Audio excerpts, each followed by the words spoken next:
ओम नमः शिवाय। शिव जी सदा सहाय। ओम नमः शिवाय। गुरु जी सदा सहाय। रुद्र संहिता के सती खंड के 41वें अध्याय का श्रवण करेंगे। देवताओं द्वारा भगवान शिव की स्तुति। भगवान शिव का देवताओं आदि के अंगों के ठीक होने और दक्ष के जीवित होने का वरदान देना। श्रीहरि आदि के साथ यज्ञ मंडप में पधार कर शिव का दक्ष को जीवित करना तथा दक्ष और विष्णु आदि के द्वारा उनकी स्तुति। देवताओं ने भगवान शिव जी की अत्यंत विनय के साथ स्तुति करते हुए अंत में कहा, आप पर उत्कृष्ट परमेश्वर परात्पर तथा परात्परतर हैं। आप सर्वव्यापी विश्व मूर्ति महेश्वर को नमस्कार है। आप विष्णु क्लत्र, विष्णु क्षेत्र, भानु, भैरव, शरणागत वत्सल, त्र्यंबक तथा विहरणशील हैं। आप मृत्युंजय हैं। शोक भी आपका ही रूप है। आप त्रिगुण एवं गुणात्मा हैं। चंद्रमा, सूर्य और अग्नि आपके नेत्र हैं। आप सबके कारण तथा धर्म मर्यादा स्वरूप हैं। आपको नमस्कार है। आपने अपने तेज से ही संपूर्ण जगत को व्याप्त कर रखा है। आप निर्विकार प्रकाश पूर्ण चिदानंद स्वरूप पार ब्रह्म परमात्मा है। महेश्वर, ब्रह्मा, विष्णु, इंद्र और चंद्र आदि समस्त देवता तथा मुनि आपसे ही उत्पन्न हुए हैं। चूंकि आप अपने शरीर को 8 भागों में विभक्त करके समस्त संसार का पोषण करते हैं, इसीलिए अष्टमूर्ति कहलाते हैं। आप ही सबके आदि कारण करुणा में ईश्वर हैं। आपके भय से ये वायु चलती है। आपके भय से अग्नि जलाने का काम करती है। आपके भय से सूरज तपता है और आपके भय से ही मृत्यु सब ओर दौड़ती फिरती है। दया सिंधु महेशान परमेश्वर प्रसन्न होइए। हम नष्ट और अचेत हो रहे हैं, अतः सदा ही हमारी रक्षा कीजिए, रक्षा कीजिए। नाथ करुणानिधि शंभु, आपने अब तक नाना प्रकार के आपत्तियों से जिस तरह हमें सदा सुरक्षित रखा है, उसी तरह आज भी हमारी रक्षा कीजिए। नाथ दुर्गेश, आप शीघ्र कृपा करके इस अपूर्ण यज्ञ का और प्रजापति दक्ष का भी उद्धार कीजिए। भग को अपनी आंखें मिल जाएं, यजमान दक्ष जीवित हो जाएं, पुषा के दांत जम जाएं और भृगु की दाढ़ी मूछ पहले जैसी हो जाए। शिव आयुधियों और पत्थरों की वर्षा से जिनके अंग भंग हो गए हैं, उन देवता आदि पर आप सर्वथा अनुग्रह करें, जिससे उन्हें पूर्णतः आरोग्य लाभ हो। नाथ, यज्ञ कर्म पूर्ण होने पर जो कुछ शेष रहे वह सब आपका पूरा पूरा भाग हो, उसमें और कोई हस्तक्षेप न करे। रुद्रदेव, आपके भाग से ही यज्ञ पूर्ण हो, अन्यथा नहीं। ऐसा कहकर मुझ ब्रह्मा के साथ सभी देवता अपराध क्षमा कराने के लिए उद्यत हो हाथ जोड़कर भूमि पर दंड के समान पड़ गए। ब्रह्मा जी कहते हैं, नारद, मुझ ब्रह्मा, लोकपाल, प्रजापति तथा मुनियों सहित श्रीपति विष्णु के अनन्य विनय करने पर परमेश्वर शिव प्रसन्न हो गए।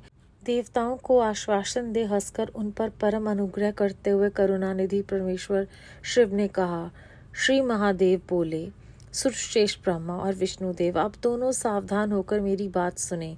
मैं सच्ची बात कहता हूँ। तात, आप दोनों की सभी बातों को मैंने सदा माना है। दक्ष के यज्ञ का यह विध्वंस मैंने नहीं किया है। दक्ष स्वयं ही दूसरों से द्वेष करते हैं। दूसरों के प्रति जैसा बर्ताव किया जाएगा वह अपने लिए ही फलित होगा। अतः ऐसा कर्म कभी नहीं करना चाहिए जो दूसरों को कष्ट देने वाला हो। दक्ष का मस्तक जल गया है, इसलिए इनके सर के स्थान पर बकरे का सिर जोड़ दिया जाए। भक्त देवता मित्र की आंख से अपने यज्ञ भाग को देखें। तात, पूषा नामक देवता जिनके दांत टूट गए हैं, यजमान के दांतों से भली भांति पिस गए यज्ञान्य का भक्षण करें। यह मैंने सच्ची बात बताई है। मेरा विरोध करने वाले भृगु की दाढ़ी के स्थान पर बकरे की दाढ़ी लगा दी जाए।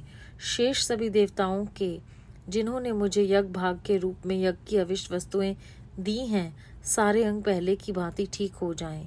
अध्वर्यु आदि याज्ञिकों में से जिनकी भुजाएं टूट गई हैं, वे अश्विनी कुमारों की भुजाओं से, और जिनके हाथ नष्ट हो गए हैं, वे पूषा के हाथों से अपना काम चलाएं। ये मैंने आप लोगों के प्रेमवश कहा है। ब्रह्मा जी कहते हैं, नारद, ऐसा कहकर वेद का अनुसरण करने वाले सुसम्राट चराचरपति दयालु परमेश्वर महादेव जी चुप हो गए। भगवान शिव का वह भाषण सुनकर श्री विष्णु और ब्रह्मा सहित संपूर्ण देवता संतुष्ट हो उन्हें तत्काल साधुवाद देने लगे। तदनंतर भगवान शंभु को आमंत्रित करके मुझ ब्रह्मा और देवऋषियों के साथ श्री विष्णु अत्यंत हर्षपूर्वक पुनः दक्ष की यज्ञशाला की ओर चले।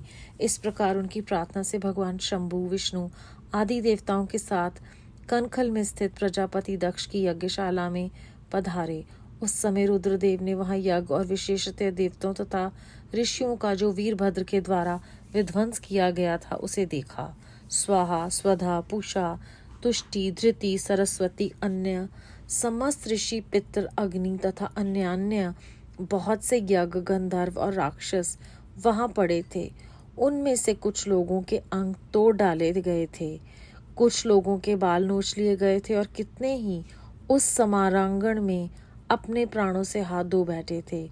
उस यज्ञ की वैसी दुर्व्यवस्था देखकर भगवान शिव ने अपने गणनायक महापराक्रमी वीरभद्र को बुलाकर हंसते हुए कहा, महाबाहु वीरभद्र, ये तुमने कैसा काम किया है। तात, तुमने थोड़ी ही देर में देवता तथा ऋषि आदि को बड़ा भारी दंड दे दिया। वत्स, जिसने ऐसा द्रोहपूर्ण कार्य किया, इस विलक्षण यज्ञ का आयोजन किया और जिसे ऐसा फल मिला, उस दक्ष को तुम शीघ्र यहाँ ले आओ।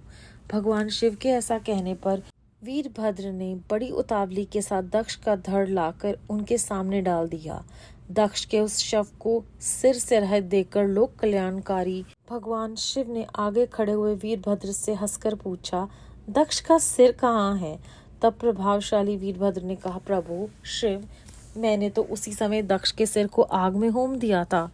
वीरभद्र की ये बात सुनकर भगवान शिव ने देवताओं को प्रसन्नता पूर्वक वैसी ही आज्ञा दी जो पहले दे रखी थी।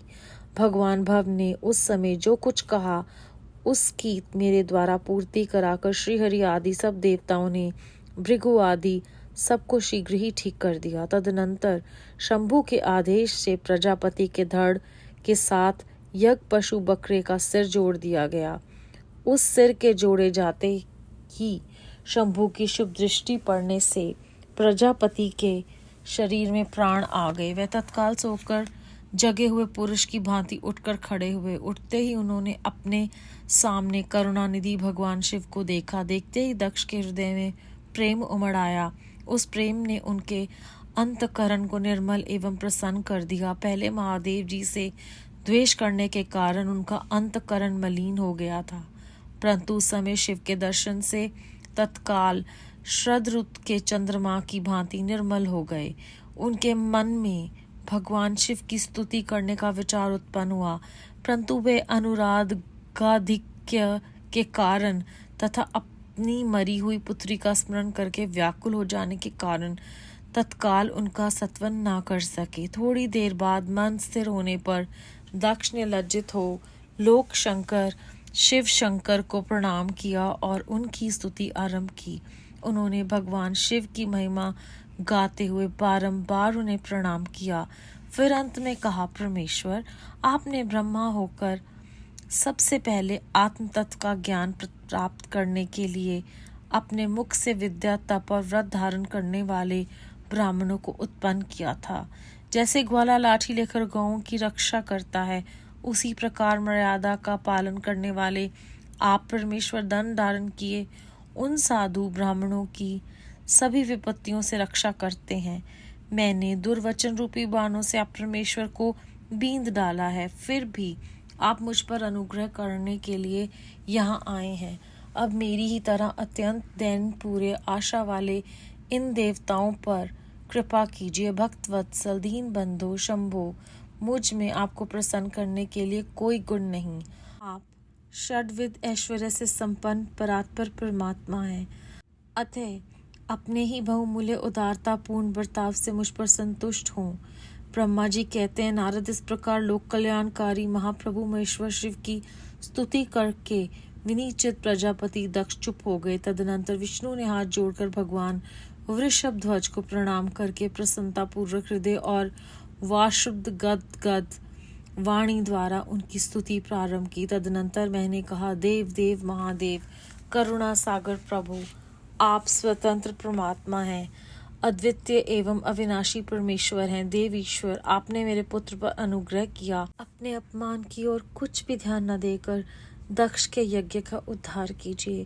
देवेश्वर, आप प्रसन्न हुई और समस्त शापों को दूर कर दीजिए। आप सज्ञान हैं, अतः आप ही मुझे कर्तव्य की ओर प्रेरित करने वाले हैं और आप ही अकर्तव्य से रोकने वाले हैं। महामुने, इस प्रकार परम परमेश्वर की स्तुति करके मैं दोनों हाथ जोड़ मस्तक झुकाकर खड़ा हो गया। तब सुंदर विचार रखने वाले इंद्र आदि देवता और लोकपाल शिव देव की स्तुति करने लगे। उस समय भगवान शिव का मुखारविंद प्रसन्नता से खिल उठा था। इसके बाद प्रसन्नचित हुए समस्त देवताओं, दूसरे दूसरे सिद्धों, ऋषियों और प्रजापतियों ने भी शिव जी का सहर्ष सत्वन किया। इसके अतिरिक्त उपदेवों, नागों, सदस्यों तथा ब्राह्मणों ने पृथक पृथक प्रणाम पूर्वक बड़े भक्तिभाव से उनकी स्तुति की। अध्याय 41 और 42 समाप्त। इस अध्याय में हमने जाना है कि जहाँ पर भगवान शिव जी भैरव, शरणागत वत्सल, भानु, विष्णु क्षेत्र परमेश्वर हैं, वहीं शोक भी उन्हीं का रूप है और सारा जगत उन्हीं के तेज से व्याप्त है। इसके बाद उन्होंने हमें बताया है कि पूरी जो धरती है वो उनके भय से चलती है। वायु, अग्नि, सूरज, मृत्यु सब कुछ उन्हीं के वश में है। आरोग्य लाभ भी उन्हीं की कृपा से होता है। उसके बाद यहाँ पर बहुत साफ लफ्ज़ों में बताया है कि जिसने जो कुकर्म किए हैं उससे अपने किए हुए कर्मों का फल मिलेगा ही। जो दक्ष का सर है उसकी जगह बकरे का सर, भग अपने मित्र की आंखों से देखें, पूषा जो हैं वो पिसे हुए अन्न का भक्षण करें और भृगु को जो दाढ़ी उनकी चली गई है उसके जगह बकरे की दाढ़ी लगेगी। किंतु जिन्होंने थोड़ा बहुत भी यज्ञ में अपना किसी प्रकार भी कोई भाग दिया है उनके सारे अंग पहले की भांति ठीक हो जाएंगे। भाव अगर हम किसी भी तरह से परमात्मा का नाम लेते हैं तो वो व्यर्थ नहीं जाता। और जिनके हाथ नष्ट हो गए हैं वो पूषा के ही हाथों से काम चलाएंगे। तो यहाँ पर फिर हमें एक उदाहरण मिलता है कि जिस प्रकार ग्वाला लाठी लेकर गौओं की रक्षा करता है उसी प्रकार मर्यादा पालन करने वाले परमात्मा हम सब पर विपत्तियों से हमें बचाने के लिए वो मार्गदर्शन करते हैं। इसके अलावा उन्होंने फिर से बताया है, हमें याद करवाया है कि बकरे का अगर हम उदाहरण दें तो बकरे का ही क्यों है, क्योंकि बकरा एक ऐसा जानवर है जो हमेशा मैं करता है। तो यहाँ पर सूक्ष्म रूप से हमें ये समझाया है कि दक्ष इन्होंने अहंकार किया था, उन्हें बकरे का सिर मिला। उसके बाद जैसे ही वो उठते हैं, जब उनका सर जोड़ दिया जाता है, प्राण फूंक दिए जाते हैं, जैसे वो सोकर उठे हैं। तो ये हम सबको एक उदाहरण के तौर पे एक प्रेरणा है कि जब हमारा अंतःकरण साफ हो जाता है भगवान शिव जी की कृपा से, तो हम उस नींद और उस स्वप्न अवस्था से, जो हमारी वास्तविक अवस्था है जिसमें हम अपने आप को उनके श्री चरणों में और उनकी कृपा में पाते हैं, हमारे अहंकार दूर हो जाते हैं, वो संभव होता है। सब कुछ भूलकर शिवजी महाराज कहते हैं कि मैंने आपकी, ब्रह्मा जी और विष्णु जी की बात कभी नहीं टाली और आप लोगों के प्रेमवश ही मैंने इन सब के अंग पहले से कर दिए हैं। जो भी इनके पापों को मैंने क्षमा किया है वो केवल और केवल आप ही के प्रेम के वश में आकर किया है। इसके अलावा ब्रह्मा जी कहते हैं कि कर्तव्य करना और अकर्तव्य से रोकना केवल और केवल भगवान शिव जी की ही कृपा से होता है। तो बेअंत शुक्राना है गुरु जी महाराज हमारा मार्गदर्शन करने के लिए। ये समझ, ये बूझ, ये सब कुछ हमारे चित्त में तभी होगा जब आपकी कृपा होगी हम पर। अनंतम अनंतम शुक्राना गुरु जी महाराज। ओम नमः शिवाय। शिव जी सदा सहाय। ओम नमः शिवाय। गुरु जी सदा सहाय।